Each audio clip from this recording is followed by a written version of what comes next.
சத்குரு ஸ்ரீ ஷீரடி சாயி சரிதம். ஓம் Sairam. GopuramTV.com நேயர்களுக்கு என்னுடைய அன்பு வணக்கங்கள். போன எபிசோடில் இந்த ஜிபி மன்கர் அப்படின்றவரை பற்றி நான் சொல்லியிருந்தேன். இவருக்கு பயங்கர திறமை இருக்குமா, அதாவது அவர் பண்ணுற வேலை எல்லாமே பர்ஃபெக்டாக பண்ணுவாராம். ஜிபி மன்கர் ஒரு காரியம் பண்ணால் அது தப்பாகாது, அவர் வேலை பண்ணுற இடத்துலையே அப்படி தான் சொல்லுவாராம். அப்படி இருக்கும்போது இந்த ஜிபி மன்கர், அதாவது நம்மளை பற்றி பெருமையாக பேசினா, நம்மளுக்கு ரொம்ப திறமை இருக்குது அப்படின்னு நம்மளுக்கே ஒரு கர்வம் வந்துடும். அந்த மாதிரி இந்த ஜிபி மன்கர் என்ன பண்ணுறார் அப்படின்னா, அந்த சைட்டுக்கு போய் அந்த மிஷினை தூக்குறதுக்கு ஒரு கிரேன் வர வச்சார் அப்படின்னு நான் சொன்னேன்.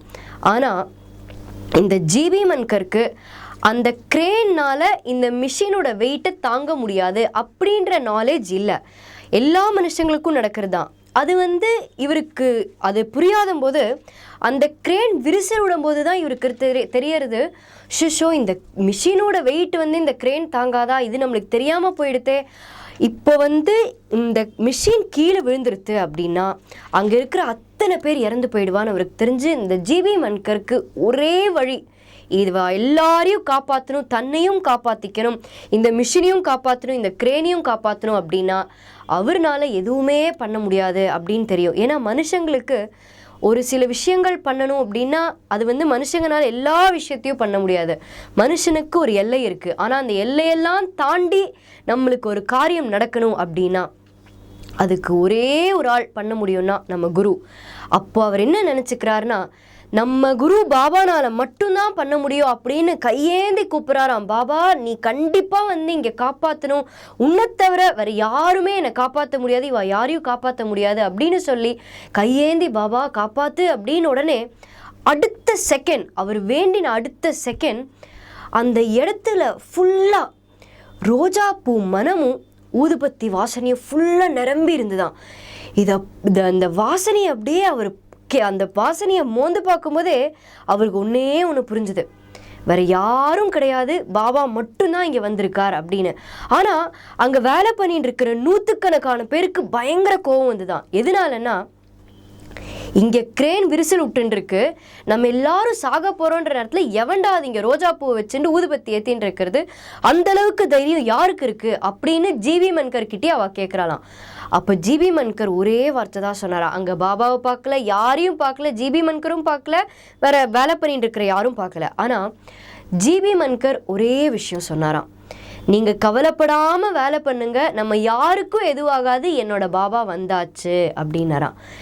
இதை கேட்ட உடனே அந்த வேலை செய்கிற அத்தனை பேரும் மிரண்டு போயிட்டாலாம். ஒருத்தர் விடாமல் எல்லாருமே அந்த கிரேனு மிஷின் எதையும் பார்க்காம அப்படியே ஜிபி மன்கர் திரும்பி பார்த்தாலாம்.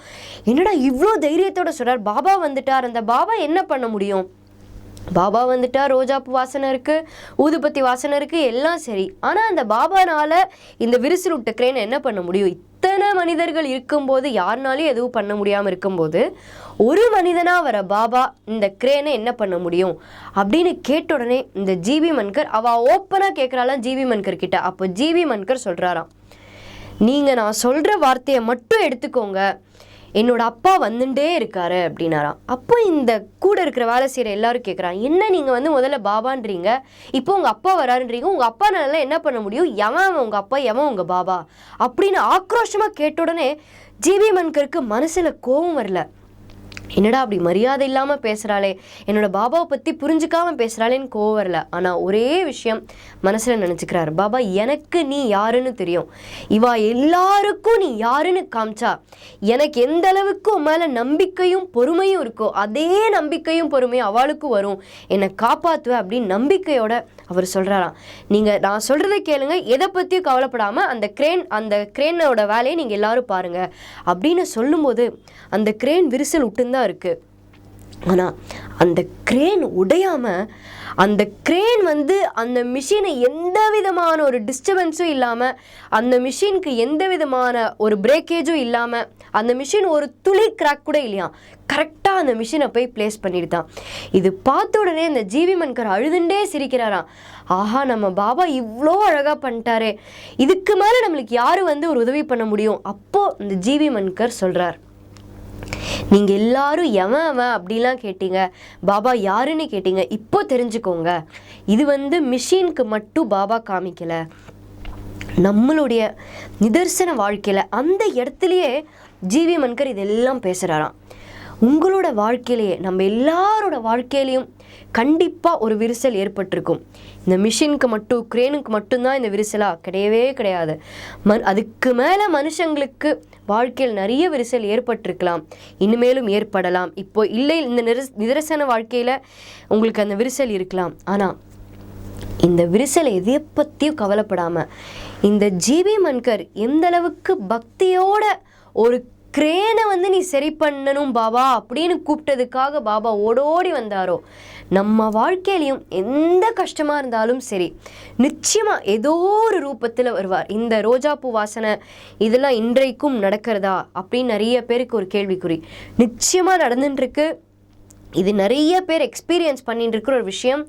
நீங்கள் ஷிரடிக்கு போனாலே, நான் சொல்கிற வார்த்தையை நீங்கள் நம்பி எடுத்துக்கோங்க, நீங்கள் ஷிரடிக்கு போனாலே இந்த நைட்டு ஷேஜ் ஆர்த்தி அப்படின்னு சொல்லுவா. அதாவது பாபாவுக்கு 4 ஆர்த்தி, காக்கடார்த்தி, மத்தியானார்த்தி, தூப்பார்த்தி, ஷேஜ் ஆர்த்தி. இந்த ஷேஜ் ஆர்த்தி முடிச்சும் போது, அந்த ஷேஜ் ஆர்த்தி எப்போ முடியறதோ அந்த சமயம் நீங்கள் துவாரகா மைக்குள்ளே போங்க. சத்தியமான ஒரு விஷயம், அந்த இடத்துல நீங்கள் ஊதுபத்தி வாசனையை நிச்சயமாக உங்களால் உணர முடியும்.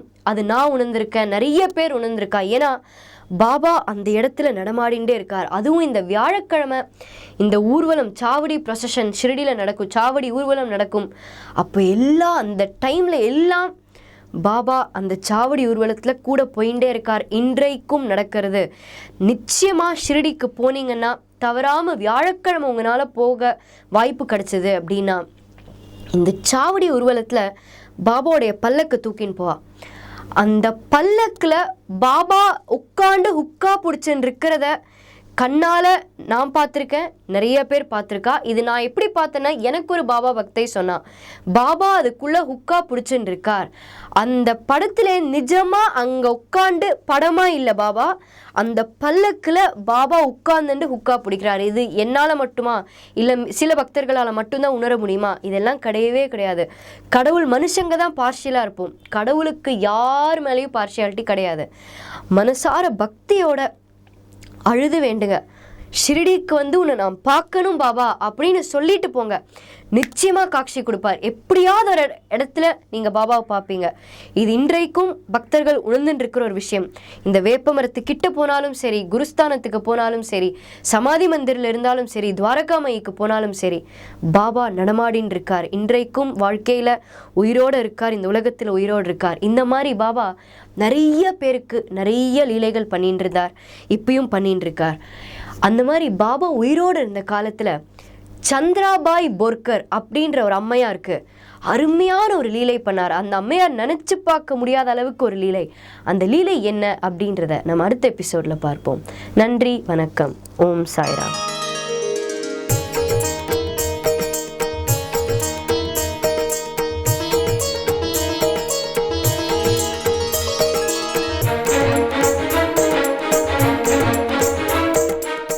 யூடியூப் உலகத்தில் பக்திக்கென்று இருக்கின்ற ஒரே ஒரு சேனல் கோபுரம் டிவி சேனல்.